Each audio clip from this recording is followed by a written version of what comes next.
All right, we're still keeping the motor centered. We're not hitting anything. We're going to start to move the motor inward a little bit. Just watching out for the back of that clutch on the input shaft. And we'll start to lower it down a little more. And we're just gauging distance between our oil pan area and our flywheel clutch to back of transmission area.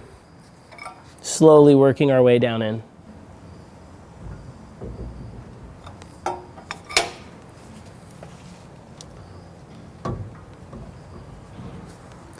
Just to keep everything lined up, I need to bring the transmission up a little more.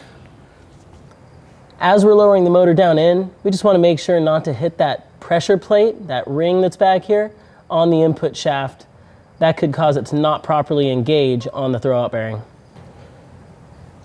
We now have our input shaft lined up, and the flywheel is actually inside the bell housing.